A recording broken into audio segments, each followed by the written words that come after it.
My mother-in-law called me a useless, good-for-nothing leech.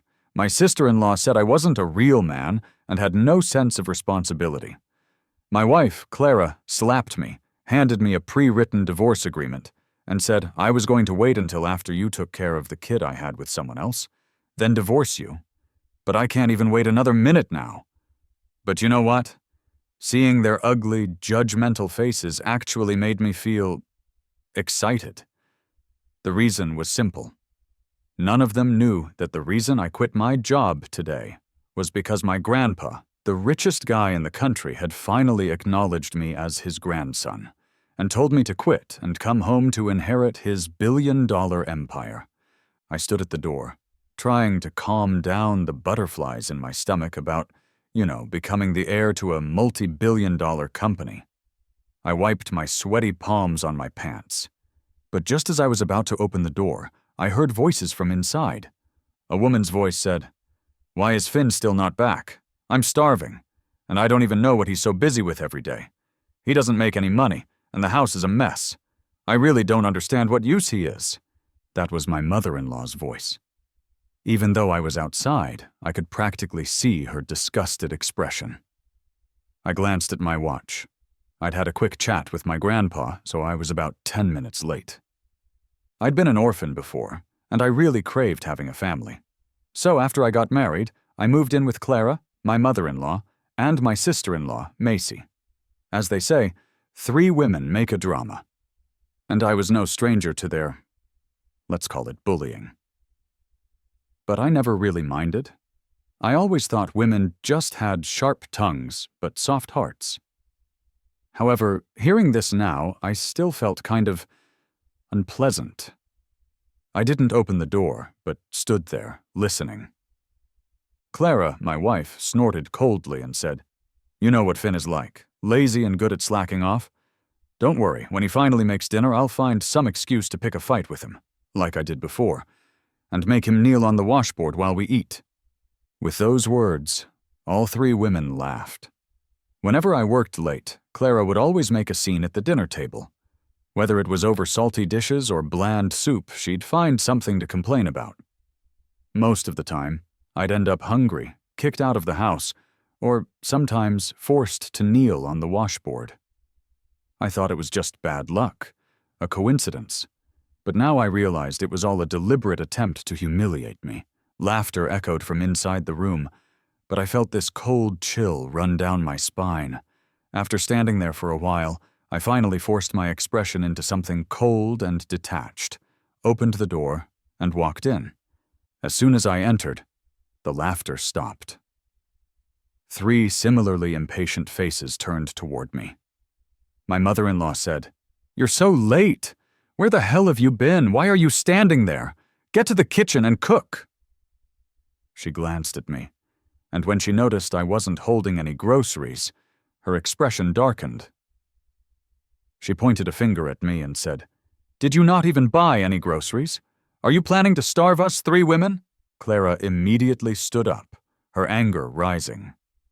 "Finn, you better give me a good explanation, or I won't let you off so easily." Just as I was about to speak, my sister-in-law, Macy, who had been looking at her phone, exclaimed in surprise, "What's going on with you? I just heard from my friend that you quit your job. You made such a big decision all by yourself? Are you planning to live off us at home, enjoying life like some useless man?" Both Clara and my mother-in-law asked in unison, "What? You quit your job?"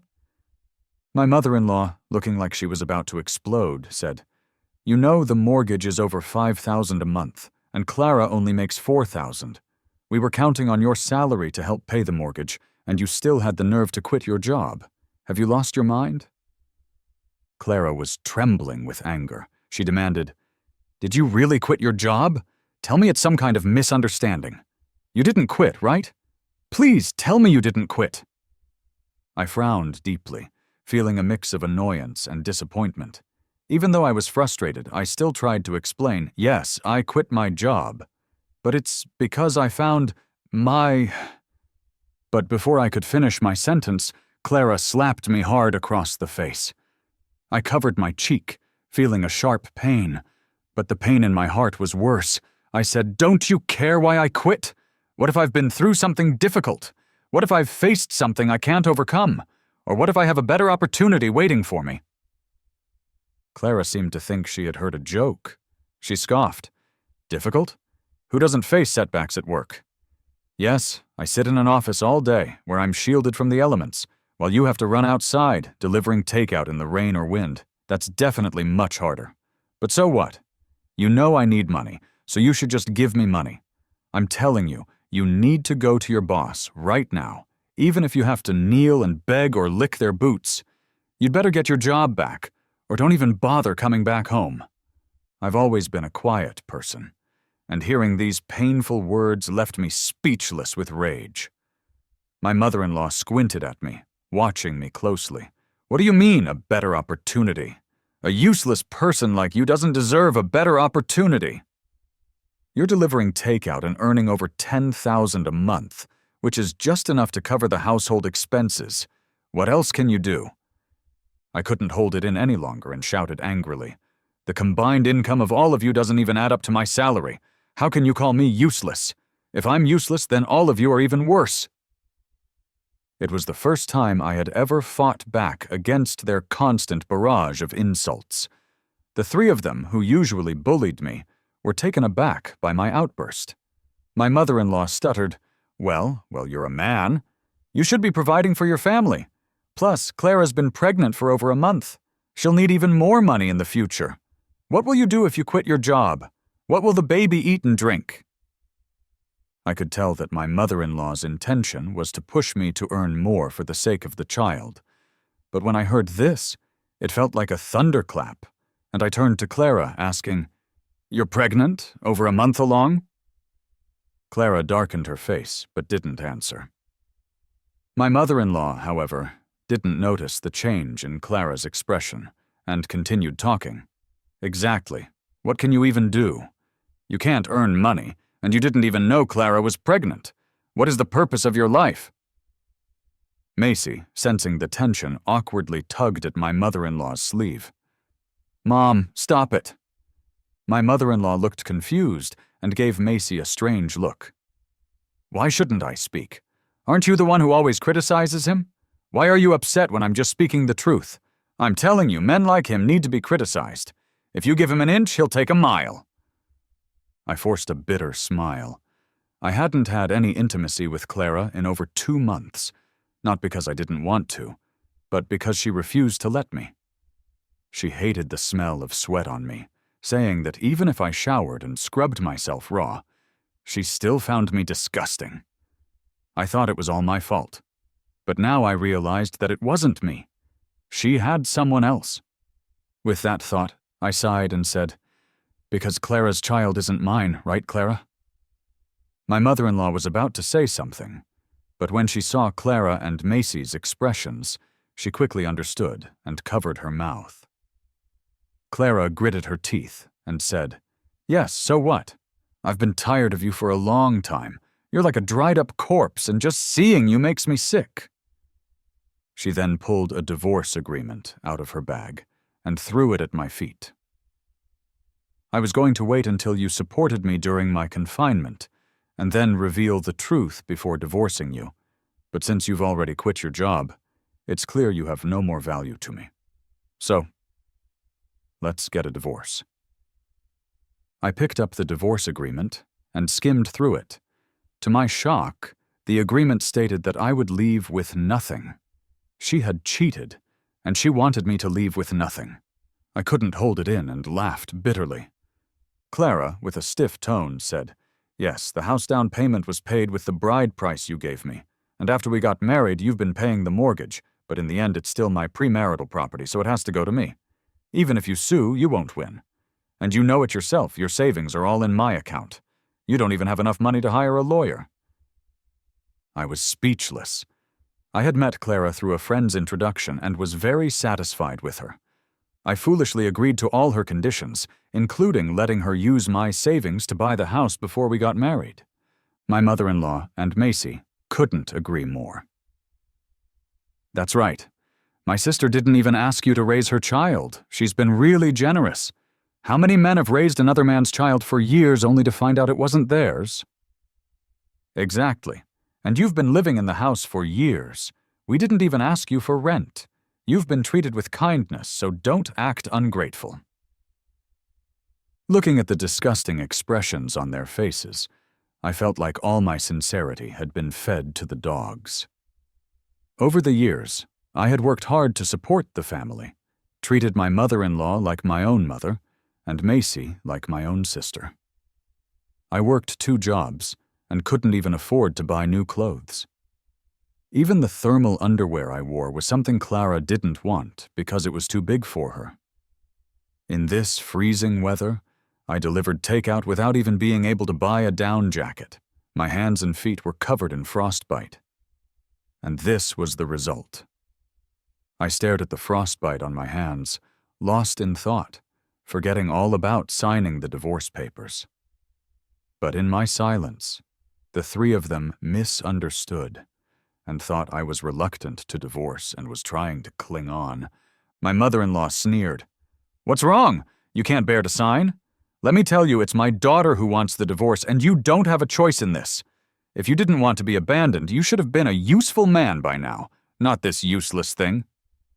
Macy, looking down on me, said arrogantly, "My sister didn't do anything wrong. You're the one who's useless, so of course she has to find another way out. She can't just hang herself on your crooked tree, can she?"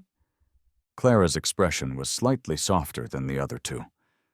I couldn't tell if she was feeling guilty or if she was trying to persuade me to divorce. But she sighed and said, "Let's part on good terms. I know you're reluctant to let me go and that you love me to the point of madness, but forcing something that's already broken will only leave us both bitter. Even if you don't divorce me and are willing to raise my child as your own, I still don't want my son to call a useless man like you his father." Hearing these words from the 3 of them, I smiled bitterly. Without hesitation, I signed the papers. Seeing me sign, the 3 of them seemed to breathe a sigh of relief, and for the first time today, they all smiled genuinely. Clara carefully clutched the divorce agreement to her chest and said to me, "All right, now that it's signed, you can leave. Don't forget to go to the Civil Affairs Bureau tomorrow to finalize it." I nodded and immediately pulled out my phone to call my driver. "Come pick me up downstairs, but don't drive anything too flashy. A few $1 million Bentley will be enough." After hanging up, I smiled at the 3 of them. "This was your decision to divorce. Don't come looking for me if you regret it later." The 3 of them exchanged stunned looks, their faces full of shock. I ignored the looks of the 3 of them and left the house, closing the door behind me. But the 3 of them were only briefly shocked before quickly dismissing it as just empty boasting. They didn't even bother to chase after me and locked the door behind them, seemingly afraid I would regret it and come back. I didn't offer any explanation. After all, money is like pregnancy. After a while, others can always tell. But when I went upstairs and came back down, the driver had held his silence for long enough and finally couldn't help but ask, "Sir, didn't you say you were going upstairs to explain things to the whole family, then head to the estate together? Why are you alone?" Looking at the home I had lived in for almost 5 years, I sighed and said, "Maybe it's just fate. I had planned to take them out for a nice meal and then announce the good news, but, well, who would have thought they'd only care about me quitting my job and not why I quit?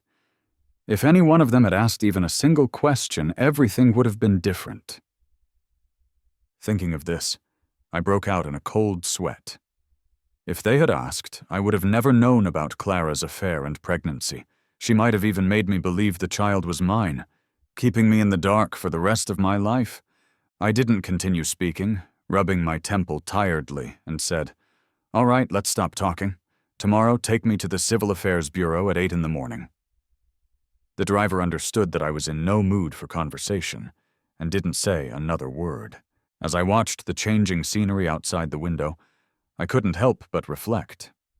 Yesterday, I was just a regular delivery driver, obsessed with getting good reviews and hoping it wouldn't rain tomorrow. Today, I was sitting in a luxury car, Life really is the best scriptwriter. The next morning, I arrived at the Civil Affairs Bureau. When I entered, I found the three of them had been waiting for me there. When Clara saw me, she visibly relaxed and said, "I thought you wouldn't dare to come." I smiled and replied, "Same to you." Clara rolled her eyes at me and said, "Yesterday you were boasting about your $1,000,000 car, and now you think I'd believe that and beg you not to divorce me? I think you've been eating too much and now you're hallucinating." I didn't respond but walked straight to the divorce window, starting the procedure with Clara. My mother-in-law and Macy were a bit surprised at how easily I was going along with it. My mother-in-law muttered, "This useless man looks kinda handsome dressed like this." Macy, noticing my outfit for the first time, furrowed her brows and seemed to mumble to herself, "I don't recognize the brand, but why does it look so high-end?" Macy, who was obsessed with luxury brands and could name them all despite buying so little, had a sharp eye for designer goods. But she couldn't have recognized it because I was wearing a custom-made suit, stitched together by dozens of tailors overnight. It wasn't one of those regular luxury brands. Before she and my mother-in-law could discuss it further, Clara and I had already finished the divorce process and received the divorce certificate, symbolizing my freedom. The three of them also smiled as they held up the divorce certificate. I shook my head, turned around, and was about to leave when a strange girl suddenly grabbed my arm. With a face full of excitement, she said, "It's you, right? You're the grandson of the lost billionaire, Finn, right?" As soon as she spoke, the three of them, who had been laughing and chatting, went completely silent and stared at me. I pretended I hadn't noticed, smiling at the girl and replying, "Yes, but I don't think we know each other." The girl smiled back at me and quickly realized she hadn't introduced herself. She handed me a business card and said, "I'm a reporter from City News. My name is Riley." I nodded and said, "A reporter, but I still don't know you." Riley nodded and explained, "Yes, but I don't have any ill intentions, and I'm not stalking you. I'm here on business and just happened to hear your name. I just wanted to ask if I could do an interview with you and your grandfather. After all, everyone is curious about the story of the billionaire recognizing his family. Many people want to know if, after recognizing your family, you'll take over the Sterling Group yourself or hire a professional manager. Others are also curious about how you lived these past 20-something years and how you got lost in the first place. After all, there are many people like you who have been separated from their families, and they certainly hope to be reunited with their loved ones, just like you. If you agree to the interview, it could inspire a lot of people and even give hope to parents who are searching for their lost children." Riley, being a reporter, bombarded me with questions so fast that I didn't even have a chance to speak. Finally, when she stopped, I was about to respond when laughter came from behind me. I turned around, annoyed, and saw Clara and her family laughing uncontrollably. Macy, seeing Clara and my mother-in-law laughing so hard, tried to suppress her laughter and stammered, "You're really going all out to make us regret, huh? Yesterday you were boasting about a $1,000,000 car, and today you're wearing a no-name suit. Fine, whatever. But I didn't expect you to hire an extra to act for you. Finn, are you really losing your mind? I'll tell you this. We won't believe you. My sister can't wait to divorce you. She's so happy she probably wants to set off fireworks. There's no way she'll regret it." I rolled my eyes inwardly. I had originally wanted to be low-key and decline the interview, but after hearing these words, I nodded and said, "I can accept the interview, but—" Riley didn't give me a chance to finish my sentence. She looked at me and Clara's family, a bit upset, and asked, "Mr. Sterling, are you here to get a divorce? Is it because you've become the heir to $100 billion in assets that you're now going to abandon the wife you married when you were poor? Why are you doing this? Was it Mr. Sterling's request? Did he find you a new wife candidate, one of those families that do business with the Sterling family?" I shook my head and said, "No, after recognizing my grandfather, I had planned to go home and live a good life with my wife and her family, but you should be able to tell from their attitude towards me. They're the ones forcing me to get a divorce, so I naturally don't need to cling to them." Clara seemed a bit doubtful upon hearing this. After all, she knew me well. There was no way I had any hidden money, and I certainly couldn't afford to hire extras. Seeing that she was about to speak, I smiled at Riley and said, "There are too many people here. Let's find a quieter place to talk in detail. My car's right outside." With that, I walked out briskly, and Riley followed, jogging to keep up. Clara and her family quickly caught up too, but when they saw me get into a limited edition Rolls-Royce with Riley, their faces changed instantly. I looked at the driver, Ben, and gave him an appreciative smile. Indeed, men understand men. He knew I was here for a divorce, so he had driven the most expensive car from the garage. Even those who didn't know cars could tell it was worth a fortune. Clara knocked on the window and shouted, "Finn, explain this to me. How can you be the grandson of the billionaire? Get out of the car!" But of course, I didn't get out. I raised the sunshade, signaling Ben to drive. Though I couldn't see them anymore, their cries could still be faintly heard. I brought Riley back to the estate and gave her a 2-hour interview, answering all her questions. The next day, after the report aired, I received a call from my mother-in-law. Her voice was filled with submission and flattery, sounding extremely gentle as she said, "Finn, could you come to the hospital? Clara's in trouble. They say a day of marriage equals 100 days of kindness. Could you come for her sake?" I originally didn't want to go, but then I thought not going wouldn't feel satisfying enough, so I packed up and headed to the hospital. Clara was lying on the hospital bed, pale and looking quite unwell. When she saw me, her eyes brightened and she forced a smile on her cracked lips, saying, "Husband, you came, you really came. You still love me, don't you?" I rolled my eyes but didn't say I was just here to watch the drama. Instead, I coldly asked, "What did you call me here for?" Macy, with a sorrowful expression, said, "Brother-in-law, don't be so cold. Sis has suffered a lot for you." I almost laughed in anger. I had been working myself to the bone for these 3 women all these years, and all I got in return was being cheated on and left with nothing. Yet she was the one claiming to be the victim? Seeing I wasn't responding, Clara struggled to sit up, crying as she said, "Actually, I didn't cheat. I am pregnant, but it was forced.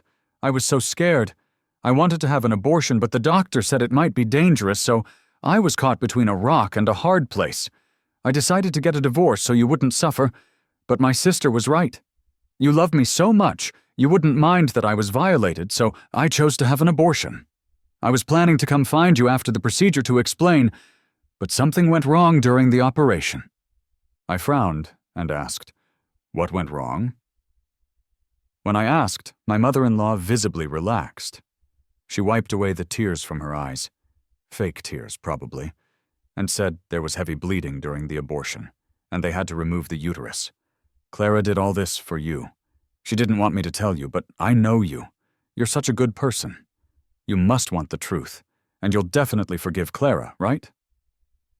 I really wanted to laugh, but forced myself to hold it in. For me? She cheated for me, got pregnant for me? What a joke. But I didn't say any of this. Instead, I smiled wryly and said, "Is that so?" Maybe because I had been so docile before, Clara thought I believed her and quickly nodded, saying, "Husband, I was so foolish. I only thought about not letting you suffer, but I completely forgot how much you love me. Breaking up with you would hurt you more. Macy is right. Being violated wasn't something I wanted. I should have been comforted, not abandoned." Macy then chimed in. "Brother-in-law, look at it from the perspective of Sis being the victim. Please forgive her. We're family, and family shouldn't hold grudges. Don't you agree?" Before I could speak, my mother-in-law quickly jumped in. "Of course. From the moment I saw Finn, I knew he was a good person. All these years, I've treated him like my own son. How could he hold a grudge over such a misunderstanding? As she spoke, the three of them looked at me with pleading eyes. I felt all the resentment I had suffered over the years vanish in an instant, replaced by an indescribable joy that overflowed from my heart. I couldn't hold it in anymore and laughed loudly, and I said, "When I was a useless man, you didn't say any of this. Did you forget? I certainly haven't. Should I remind you what you said back then?" The three of them looked embarrassed and didn't know how to respond. I continued, "What? Now that you know I'm the grandson of the billionaire, the sole heir, and soon to be $100 billion CEO, you suddenly find something good about me?" The three of them were caught off guard and looked at me speechlessly. I paused and said, "Stop dreaming. I'm only here to watch the drama and laugh at you. I know the true faces of the three of you better than anyone else. I can never forgive you, and I will never reconcile with a woman like you, so fickle and untrustworthy. Come to think of it, I should thank you," I said, looking at Macy with a smile. "If you hadn't added my colleague on WeChat to monitor me, you wouldn't have even known about my resignation. If it weren't for that, you all would have become rich by now." Upon hearing this, my mother-in-law was so angry that her eyes turned red. Without thinking, she slapped Macy across the face and yelled, "You little bitch, why do you have to meddle in everything? Do you know what we've lost because of you?" Macy was not one to suffer in silence. Though she didn't dare anger my mother-in-law, she took her frustrations out on Clara. She said, "It's all your fault. You asked me to add Finn on WeChat so you could cheat. If you had been able to control yourself, none of this would have happened." Clara, already recovering from her surgery and missing out on a fortune, was furious when she heard this. She snapped, "Mom, didn't you tell me Finn was useless and that I should make use of my youth and beauty before I regretted it later? Why is it suddenly my fault? At least I married Finn, and we had feelings for each other. Our marriage was once harmonious. It's you and Macy who kept saying that marriage oppresses women, that we should depend on money but keep our independence, treating men as tools, as simps. This is what led us to this situation. It's all your fault." As the three of them started bickering, I couldn't help but laugh even harder. Realizing I was doing it on purpose, the three of them stopped arguing, their eyes narrowing with hatred as they stared at me. After a while, Clara sneered and said, "Finn, don't think you're so clever. We called you here to give you face, but since you don't want to start over with me, don't blame us for turning on you." My mother-in-law nodded and added, "Finn, you'll regret this." I had seen enough of the show. Smiling, I said, "Whether I regret it or not, I don't know. But the three of you, the real scumbags, are definitely regretting it right now." With that, I didn't even look at their faces as I walked out of the hospital room, still smiling. But it didn't take long for me to realize they weren't joking about me regretting it. I saw my second trending topic. Finn Sterling abandons wife and children. What a failure of a man. I clicked on the trending topic and quickly found Clara's live stream. She was still in the hospital, looking even more haggard than the last time I saw her. My mother-in-law and Macy were also there, both of them with equally bad expressions. Clara cried as she spoke into the camera. "I don't understand why Finn wants to divorce me. I begged him, asked him to stay for the sake of our child, but he still left without hesitation. Because of the heartbreak, I ended up losing the baby." As she spoke, Clara broke down in tears, unable to continue. My mother-in-law quickly took over, saying, "We only found out about Finn being the grandson of the billionaire after seeing the news. That's when we realized. He's rich now and doesn't think our daughter is good enough for him anymore." Macy sighed repeatedly, offering comfort to Clara and my mother-in-law before continuing. "I really don't understand. Why is it that when men get money, they turn bad? Finn has been my brother-in-law for years. He ate and lived with our family, and we always treated him as one of our own. We never pressured him. We just thought that being together as a family was enough. But who would have thought that sincerity couldn't bring sincerity in return? My sister has been through all this, and I just want to ask him, did he ever truly care?" But Finn only mocked her, saying she wasn't good enough for him, saying she deserved it. We couldn't take it anymore, so we decided to do this live stream. Our goal is to let the billionaire see Finn's true face and not give the company to this ungrateful scumbag, this vampire. After hearing this, the comments in the live stream flooded in, so many that it was dizzying. Almost all of them were insults directed at me. After the live stream went viral, my grandfather quickly held a meeting, gathering a team of crisis management experts and lawyers. He was furious, but still comforted me, saying, "Finn, don't worry. I know you're not that kind of person. The men of the Sterling family have never been the type to abandon their wives and children." The crisis management team and lawyers chattered among themselves for a while before one person awkwardly spoke up. But this is a difficult situation to handle. First, there's the divorce. Everyone knows that the young master got divorced the day after recognizing his grandfather. Even though we know it was Clara who initiated the divorce, no one will believe that. Even if we can prove it was Clara who wanted the divorce, people will still think the young master hid his identity and intentionally seduced Clara into getting involved. Second, the child is already gone. Although the young master says the child wasn't his, we have no evidence.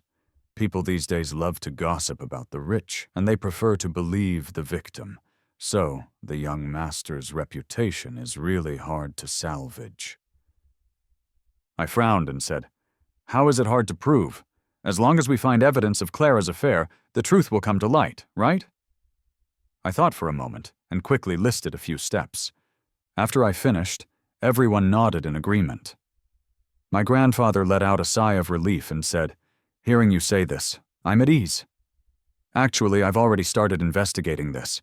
Even though you have Sterling family blood, you didn't grow up with me. I've always been worried that you might be mediocre or too kind.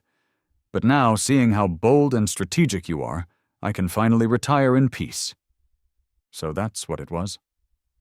No wonder such a simple matter hadn't been handled yet. Could the rich really be this naive? Because we were rich enough, it didn't take long for us to gather evidence that Clara had lied. I didn't hesitate. I immediately began to clear my name. First, I revealed Clara's affair records. This wasn't hard to find. I even found a witness, her balding boss, Mr. Jones, who said indignantly on camera, "It was Clara who seduced me. She even forced me to divorce my wife. And now I've lost everything. Here are our chat records. You can take a look." While everyone was busy reading the hundreds of chat messages, I wasted no time in releasing our divorce agreement. It showed that Clara and I had divorced, and even though I paid for the down payment and the mortgage on the house, I still ended up with nothing. Clara's family was clearly quick to react to this. As soon as I started to clarify things, Clara went live.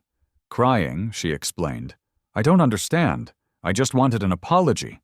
Why did you have to spread these horrible rumors about me? You knew I lost the child, so you bribed my boss to slander me? Are you going to deny giving him money?" Of course, I had paid him, but I didn't need to admit that. Instead, I released my trump card. 2 video clips. One was surveillance footage from the day I came home. It showed the 3 of them mocking me and admitting that the child wasn't mine. Ironically, this surveillance footage had been installed by my mother-in-law, who was suspicious of me. She had lost her gold bracelet but refused to admit it, insisting that I had stolen it. To find evidence, she had specifically set up surveillance in the living room. Since the 3 of them didn't understand digital devices, I had the installation and the account details. After my identity was revealed, they immediately deleted the footage. But what they didn't know was that I had set up automatic backups, fearing I might be wronged. So the footage they deleted was quietly stored on my cloud storage, providing irrefutable proof of my innocence. The other video was of me visiting Clara in the hospital. Of course, I didn't go to the hospital just to get some personal satisfaction. I was there to gather more evidence. These 2 videos didn't just reveal the truth, they also exposed the ugly faces of the 3 of them. The online sentiment quickly shifted. The netizens who had been deceived and used as pawns were furious. The people who had been insulting me turned around and started attacking the three of them in the live stream. The comments flooded in. "Give me back my money. I spent $100 on gifts for you while eating fast food to help you out. I really can't believe I was so blind." This is so satisfying, right? Finn may have been a late bloomer in terms of wealth, but this counterattack is incredible. It's like a real-life revenge drama. Good things come to good people. If Finn hadn't wanted to surprise them, he would have been ruined by these three bitches. In just a few minutes, Clara was forced to end her stream, and her account was quickly banned. The money they had earned hadn't even been cashed out yet before it was frozen. Not only that, but I also sued them for defamation and other charges. Before they could sell their house and flee, they were already in custody. In the end, the three of them were sentenced to 2 years in prison. While they were in jail, they called me countless times. I would occasionally visit them, giving them a glimmer of hope, letting them think I was sentimental. But after a while, I would personally shatter that hope, leaving them desperate and broken. After a few rounds of this, they never dared contact me again. Meanwhile, I went on a blind date arranged by my grandfather and found a well-matched, virtuous, young, and beautiful wife. The day they were released from prison, my twins were born. After their release, their house was auctioned off because they couldn't pay the fines. The money from the auction was partly given to me and partly to the deceived netizens. After all their schemes, the three of them ended up with nothing but a reputation in tatters. They regretted it so much they almost choked on their own bile. But there's no remedy for regret in life. The three of them became the targets of everyone's scorn, and with nowhere to hide, they eventually had to return to their hometowns. No one dared to go out, and they couldn't find any work. In the end, they resorted to selling their bodies. I heard they were rounded up several times before disappearing without a trace. Despite all this, as long as I wanted to, I could find out anything. But I wasn't curious. I only needed to live my life well and manage my company. That was enough. The past, I just considered it a not-so-happy dream. From now on, I would live happily and prosperously.